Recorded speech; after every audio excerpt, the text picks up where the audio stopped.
Dagdag kaalaman po, kung meron mang hayop sa mundo na kayang matulog na nakatayo, isa po dyan ay ang mga kabayo. Pero bakit kaya kaya nilang matulog na nakatayo? Nasanay na lang siguro siya kasi nakatayo daw palagi yan. Kaya, Kaya hindi, pwede siya matulog, pwede rin hindi.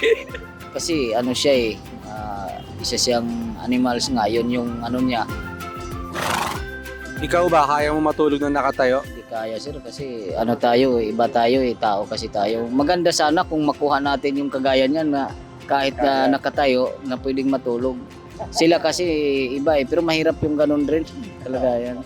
Kita mo na ba yung kabayo mo na natutulog na nakahiga? Minsan, pinahiga ko siya. Okay lang. Oo. Pero most of the time, Puro nakatayo. di mo alam dahilan bakit. Hindi.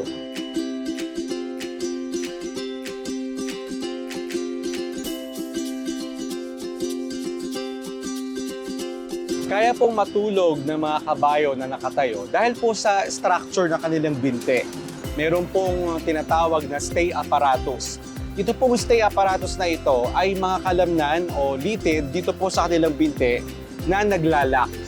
So kahit matulog sila na nakatayo, hindi sila matutumba at mananatili silang matibay na nakatindig dahil po nakalak yung tinatawag na stay apparatus.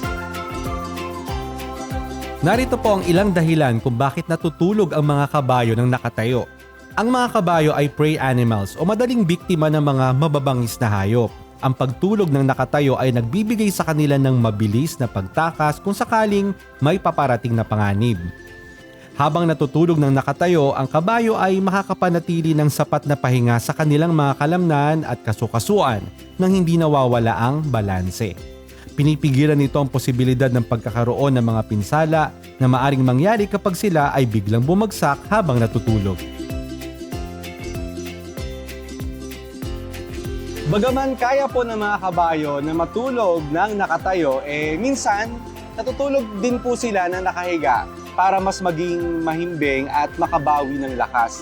Pero alam nyo ba, sapat na po na gamitin nila yung kanilang stay apparatus para makatulog at makabawi sa pang-araw-araw nilang trabaho. Sana po may natutuhan kayo at laging tatandaan, mapalad po ang tao na nakakasumpo ng karunungan at ang tao na nagtatamo ng kaunawan.